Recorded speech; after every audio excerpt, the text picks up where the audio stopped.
Swine flu, bird flu, all these really aren't inherent they're not inherent in pigs. Pigs actually are one of the cleanest animals on the planet if given a choice. This idea that with our meals we cause this suffering and create this destruction it's just like a ceremony that we carry into every aspect of our life. Are we going to celebrate life, or are we going to celebrate death and destruction? And that's really the choice.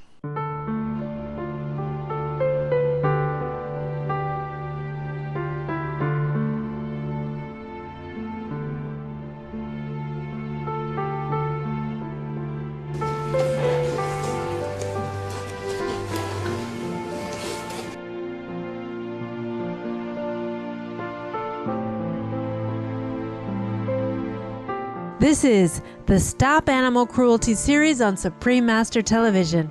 Our focus today is the link between factory-farmed pigs who are treated in a barbarous manner and the emergence of the swine flu epidemic.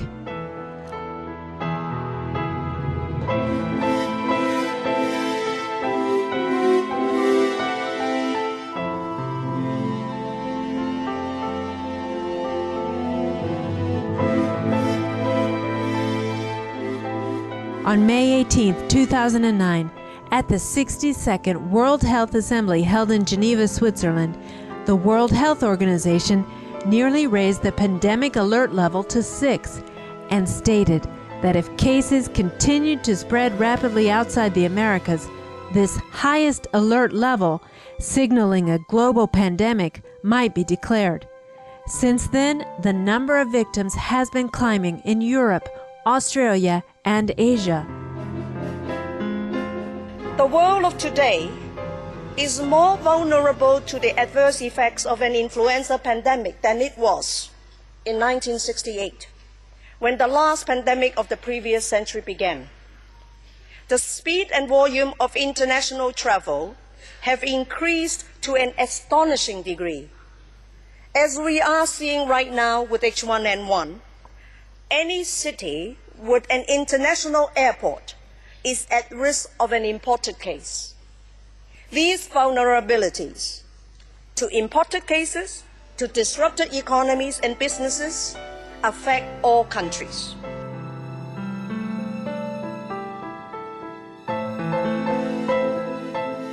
The transport of pigs during the meat production process also increases their exposure to other pigs, humans, and birds, and thus increases the chance for new strains of viruses to combine and thus enables swine flu to become even more virulent. These abused and tortured pigs that are being raised for meat have extremely weak immune systems due to being fed an improper and unwholesome diet, being given little to no freedom of movement, and being subjected to non-stop high levels of stress. Thus, viruses thrive as these animals have little resistance to illness.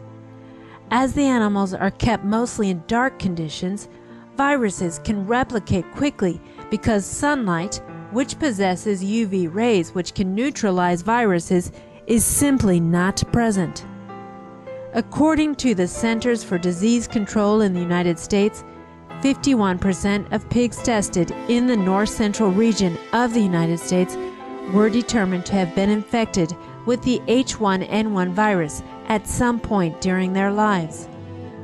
Moreover, as Robert P. Martin, former executive director of the Pew Commission on Industrial Farm Animal Production, explains, massive overuse of antibiotics by farmers to try and stem illnesses in the animals only makes things worse.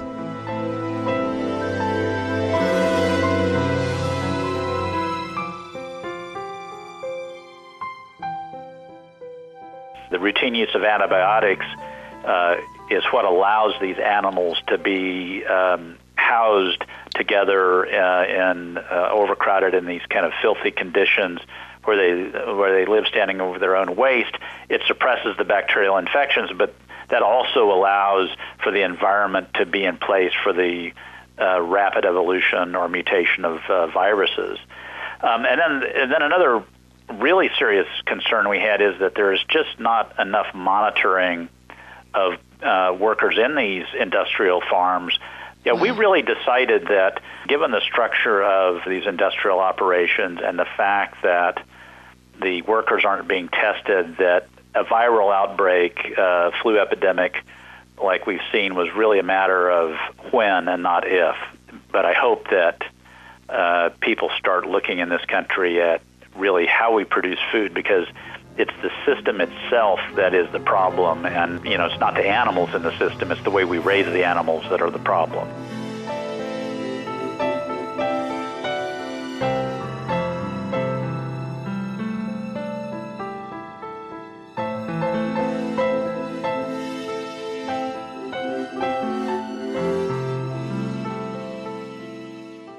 More than 2 months after the first documented human case of swine flu, more than 20,000 confirmed cases of the disease have been reported in 69 countries.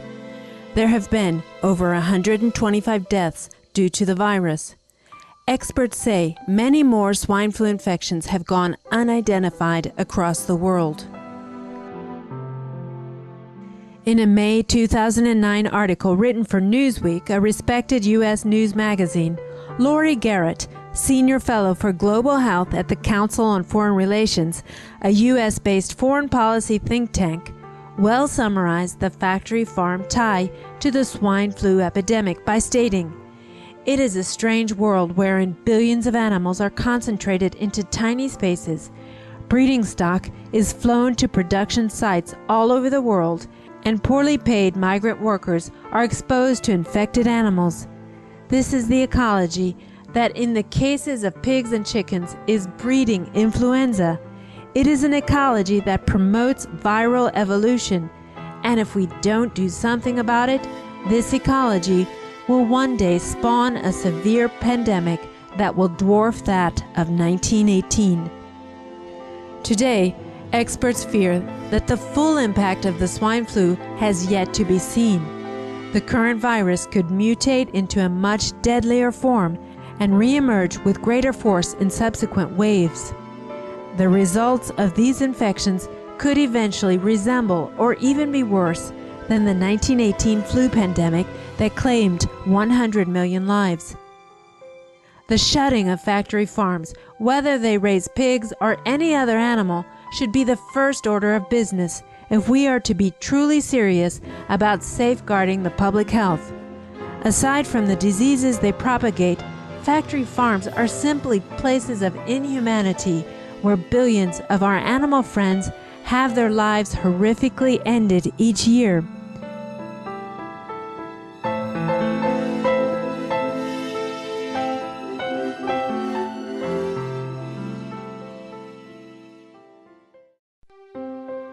So please, adopt a healthy, organic, vegan, meaning plant-based diet, and help prevent untold human and animal suffering.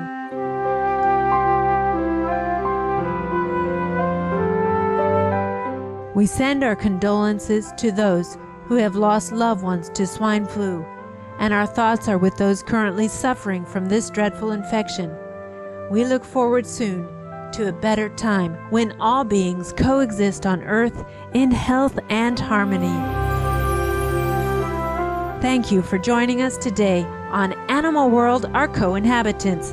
Coming up next is enlightening entertainment after noteworthy news.